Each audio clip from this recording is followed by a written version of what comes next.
वेबल distribution ही हमारे पास classical distribution होती है।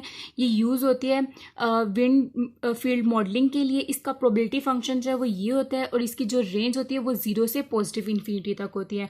दो पैरामीटर्स हैं इसके, एक है हमारे पास लैम्डा और दूसरा हमारे पास है सिग्मा। लैम्डा शेप पैरामीटर को इंडिकेट कर रहा होता है और सिग्मा जो है वो स्केल पैरामीटर को, और वेरिएशन जो है वो सिग्मा की बेस पे ही होती है। अब इसका हमने मीन और वेरिएंस फाइंड करना है, तो उसके लिए हमें पता है कि म्यू आर्बिट्रेरी जो आर होता है वो किसके इक्वल होता है, एक्सपेक्टेड वैल्यू ऑफ आर के इक्वल। ठीक है, तो यहाँ पर जो एक्स और आर है इसको जब हम ओपन करेंगे फॉर्मूले के अकॉर्डिंगली तो वो किस तरह से आएगा कि उसकी हमारे पास आ जाएगी पहले लिमिट। ठीक है, ये फॉर्मूले की ये वाला जो भी अंदर होता है वो हम लिख देते हैं, फिर साथ में एफ एक्स और डी एक्स लिख देते हैं। अब हम इसको वेबल डिस्ट्रीब्यूशन के लिए फाइंड आउट करना चाह रहे हैं, तो यहाँ पर एफ एक्स जो होगा वो वेबल डिस्ट्रीब्यूशन का आ जाएगा, वो हमारे पास इसके इक्वल होता है, हमने वो रिप्लेस कर दिया, बाकी ये पूरी टर्म ऐसे ही आ गई है। अब यहाँ से हम इसको सोल्व करेंगे वो किस तरह से कि हम इसकी जगह ये वाला जो x है इसको हमने अलग से लिख दिया कि मतलब इसकी पावर में इकट्ठा था ना, तो x लैम्डा -1 जो है वो ऊपर अलग से लिख दिया और सिग्मा की जो है लैम्डा -1 वो अलग से इसके नीचे लिख दिया। अब ये वाली पूरी टर्म बन गई। यहाँ से जो हमारे पास कांस्टेंट है वो हम एक साइड पे ले आएंगे। यहाँ से हमारे पास लैम्डा सिग्मा और सिग्मा लैम्डा -1 पावर में जो था वो हमने इसको बाहर ले आए, बाकी पूरी टर्म ऐसे ही रहने दी। अब यहाँ पर देखिए जहां पर हमारे पास बेसिस सेम हो तो पावर क्या हो जाती है, ऐड हो जाती है। तो इसी रूल के अकॉर्डिंग यहाँ पर क्या है, हमारे पास बेसिस सेम है, पावर यहाँ पर 1 है और यहाँ पर लैम्डा -1 है, वो हमने यहाँ पर लिख दिया। ठीक है, और इस तरह से ये और ये सेम है तो हमारे पास ये क्या आ जाएगी, r प्लस लैम्डा -1, तो वो आ जाएगी। बाकी पूरी स्टेटमेंट ऐसे ही रहेगी। अब यहाँ से ये 1 और ये -1 जो ये कट आउट हो गया तो हमारे पास क्या आ गया, सिग्मा लैम्डा और ऊपर लैम्डा और ये वाली पूरी टर्म ऐसे आ गई।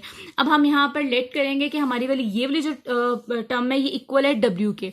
जब हमने इसको एज्यूम किया कि W के इक्वल है तो यहाँ से अब हम इसको सिंप्लीफाई करेंगे कि हमने x की वैल्यू निकालनी है, तो उसके लिए क्या करेंगे कि इसकी पावर लैम्डा है तो दूसरी साइड पे 1/λ से इसको डिवाइड कर देंगे इसकी पावर में। ठीक है, मल्टीप्लाई करेंगे तो वो हमारे पास ये टर्म आ जाएगी। यहाँ से ये सिग्मा जो इधर जाकर मल्टीप्लाई हो जाएगा तो हमारे पास x की वैल्यू आ जाएगी। यहाँ से अगर हमने dx फाइंड आउट करना है तो हम क्या करेंगे कि इसका भी डेरिवेट लेंगे, वो किस तरह से, पावर रूल के अकॉर्डिंग इसको ओपन करेंगे। सिग्मा हमारे पास ये, इसका जब हमने W 1/λ का जब हमने वो पावर रूल के अकॉर्डिंग इसकी डेरिवेट लिया तो वो क्या गया, पहले सबसे पहले पावर वो ऐसे आ गई, फिर उसके बाद ये जो वैल्यू है वो उसमें से माइनस कर दिया 1 और dw, ये हमारे पास आ गया। ठीक है, इसको मजीद सिंप्लीफाई नहीं करेंगे, यहीं तक ही करेंगे। अब ये जो वैल्यूज हैं इनको हम रिप्लेस करेंगे अपनी इस इक्वेशन में।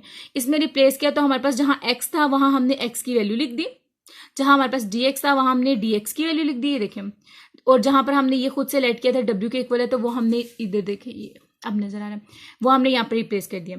W की ये वाली जो वैल्यू है ये हमने यहाँ पर रिप्लेस कर दी। ये dx हमने भी लेट के किसके इक्वल है, इसके, तो वो हमने यहाँ पर रिप्लेस कर दिया। x की वैल्यू किसके इक्वल है, इसके, तो वो हमने यहाँ पर रिप्लेस कर दिया। अब हम इसको ओपन करेंगे, अलग से ओपन करेंगे तो यहाँ पर क्या आ जाएगा, r प्लस लैम्डा -1 और यहाँ पर इस टर्म के साथ जब ये वाली आ जाएगी पूरी डिवाइड होगी। ये देखिए नेक्स्ट में क्या हुआ, अभी इसको ओपन नहीं किया, देखें आगे जाके स्टेप बाय स्टेप किया हुआ है। अब देखिए यहाँ से लैम्डा और ये लैम्डा कट आउट हो गए। यहाँ से हम क्या करेंगे कि सिग्मा जो उनकी सबकी इसकी पावर में इसको अलग से लिखते हैं, यहाँ पर जो इसकी पावर में 1/λ वैसे और ये वाली वैल्यू वैसे लिख दी, ये यहाँ पर ऐसे आ गया। यहाँ से ये वाली पूरी टर्म जो है ये वैसे रहने दी। ठीक है, यहाँ से ये वाला जो सिग्मा है ये हमने बाहर यहाँ पर कॉमन ले लिया। अब यहाँ पर ये टर्म बन गई, यहाँ पर ये लैम्डा है तो ऊपर जाके क्या हो जाएगा, माइनस, ऊपर 1 - λ आ जाएगा, 1 - λ। ये वाला जो लैम्डा है ये भी इसकी देखिए पावर जो हमारे पास बेसिस है वो सेम है तो पावर ऐड हो जाएगी। ये जो टर्म है इसमें जाएगी तो ये वैसे ही ऐड हो जाएगी, बाकी ये पूरी टर्म ऐसे ही आ जाएगी। यहाँ पर ये देखिए जब इसके साथ अलग से करेंगे तो ये r/λ हो जाएगा, ये लैम्डा और ये लैम्डा कट हो जाएगा तो 1 आ जाएगा, यहाँ पर -1/λ आ जाएगा, ये वाली टर्म और ये वाली टर्म ऐसे ही आ जाएगा। अब इसको मजीद सिंप्लीफाई करेंगे कि यहाँ से 1 जो होगा वो कट आउट हो जाएगा और लैम्डा भी देखिए पॉजिटिव और नेगेटिव है तो कट आउट हो गया। यहाँ पर सिर्फ हमारे पास सिग्मा आर रह गया, वो हमने यहाँ पर लिख दिया, बाकी ये वाली पूरी टर्म यहाँ पर ऐसे आएगी। अब यहाँ पर ये वाली टर्म है, ठीक है। अब ये W और ये W इनको जब हम ऐड करेंगे तो ये हमारे पास ये आ जाएगा, क्योंकि हमारे पास ये बेसिस सेम है, पावर ऐड होंगी तो ये आ जाएगी। यहाँ से अगर आप चाहें तो आप यहाँ पर 1 माइनस और ऐड जो है ये इनको आप कट ना करें, आप इसको वैसे ही रहने दें। ठीक है, ये देखिए वैसे ही रहने दिए, 1 कट नहीं किया, ये सिर्फ एक टर्म कट की है। और यहाँ पर EW ई माइनस डब्ल्यू और डी डब्ल्यू ऐसे ही आ गया।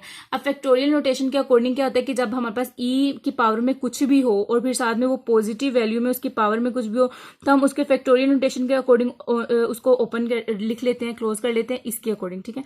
तो यहाँ पर क्या है, R over pi plus sorry R over lambda plus 1 है। तो यहाँ पर क्या आ जाएगा, फैक्टोरियल नोटेशन में आर ओवर पाई प्लस 1 आ गया, और यहाँ पर सॉरी लैम्डा, और यहाँ पर हमारे पास क्या सिग्मा आर आ गया, ठीक है, ये हमने लिख दिया।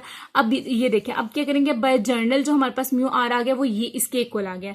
अब यहाँ पर हमने मीन और वेरियंस फाइंड आउट करना है, तो इसके लिए क्या करेंगे, मीन के लिए तो इसमें सिंपली 1 रिप्लेस करेंगे, तो जहां जहां आ रहा है वहां वहां 1 आ जाएगा, तो ये आ जाएगा हमारे मीन के इक्वल होगा। वेरियंस के लिए हमने क्या करना होता है, वेरियंस के लिए हमें पता है कि हमारे पास ये आर्बिट्रेरी 2 माइनस म्यू आर्बिट्रेरी 1 और उसका स्क्वायर होता है। तो 2 के लिए क्या करेंगे, पहले जहां जहां आ रहा है वहां वहां 2 रिप्लेस करेंगे, ठीक है, और बाद में उसको क्या करेंगे, इस फॉर्मूले में पुट करेंगे। जब फॉर्मूले में पुट करेंगे तो हमारे पास आ जाएगा ये वाली टर्म μ2 जो है हमारे पास आर्बिट्रेरी वो यहाँ पर आ गई, और μ1 आर्बिट्रेरी जो है वो ये वाली टर्म यहाँ पर आ गई, इसका स्क्वायर यहाँ पर ले लिया। इसको मजीद सॉल्व नहीं करेंगे, यहीं तक इसको ये वेरिएंस इसका आ जाएगा। Thank you.